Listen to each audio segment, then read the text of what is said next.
What happens when a wall of Apache riders stands at your gate, because you let the chief's daughters take your last water? Witness this unbelievable true inspired story right here on Whisper of the Past. Don't forget to like, subscribe, and share where you're watching from.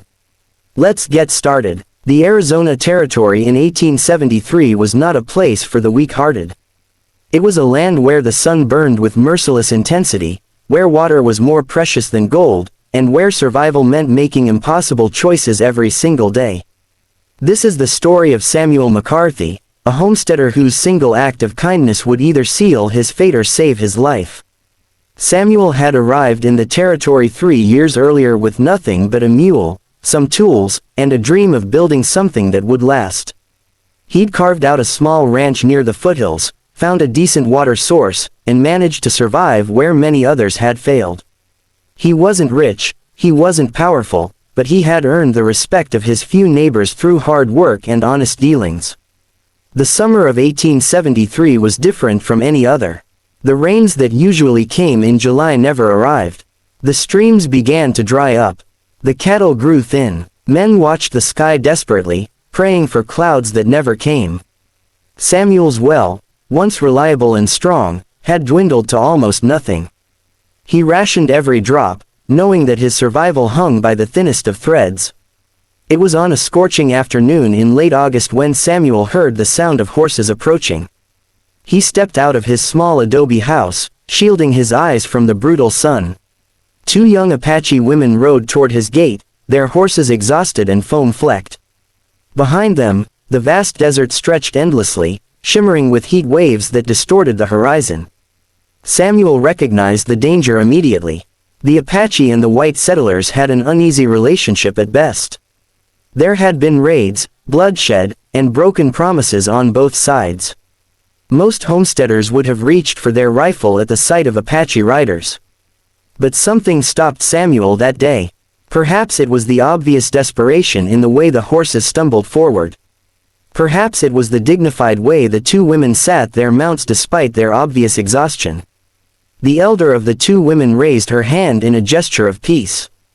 In broken English mixed with Spanish, she explained their situation. They had been traveling for 2 days. Their water had run out. Their horses were dying. They needed help. Samuel looked back at his well. He had perhaps 3 days of water left for himself. Maybe 4 if he was careful. Giving water to these strangers and their horses would cut that in half. It could mean his own death. Every practical bone in his body screamed at him to refuse, to send them away, to protect what little he had. But Samuel McCarthy had been raised by a mother who believed that humanity mattered more than survival.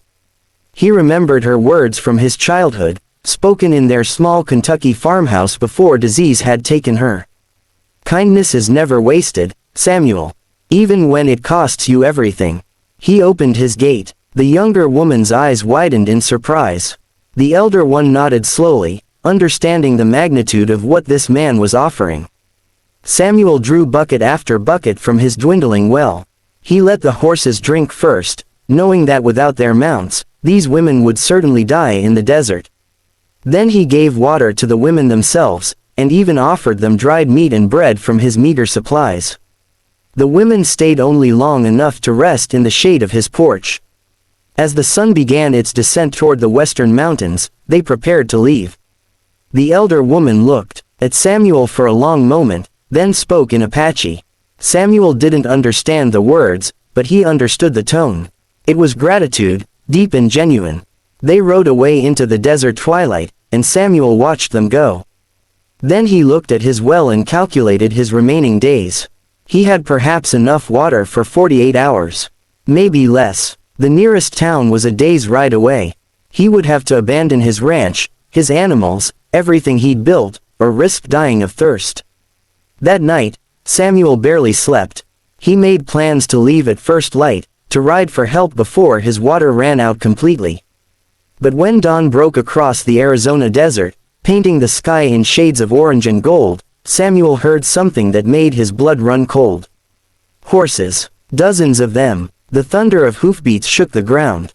Samuel grabbed his rifle and stepped outside, expecting the worst.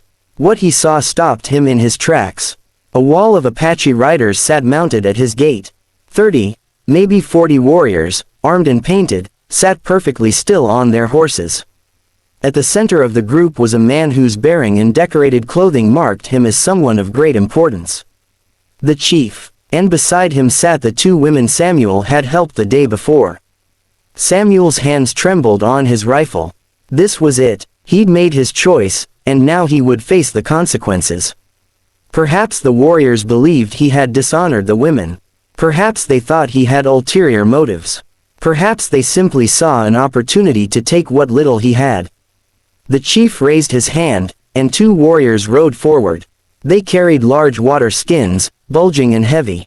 They dismounted and began filling Samuel's well, trip after trip, until the water level rose higher than it had been in months.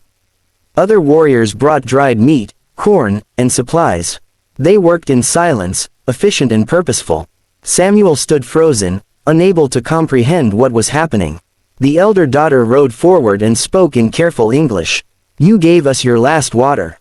You gave us life when you had little life left for yourself. My father, Chief Nantahe, does not forget such things. We do not forget." The Apache continued their work until Samuel's well was full and his storehouse was stocked. Then, as quickly as they had come, they prepared to leave. Chief Nantahe looked at Samuel one final time and spoke in Apache.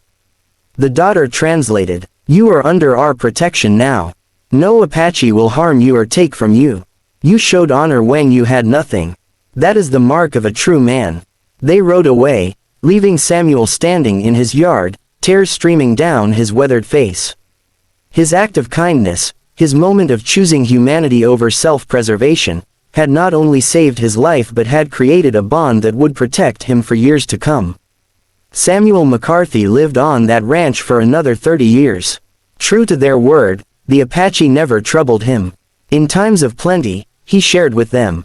In times of hardship, they shared with him.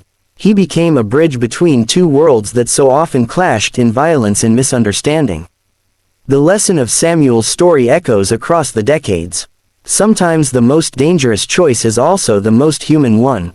Sometimes giving away your last resource opens doors you never knew existed.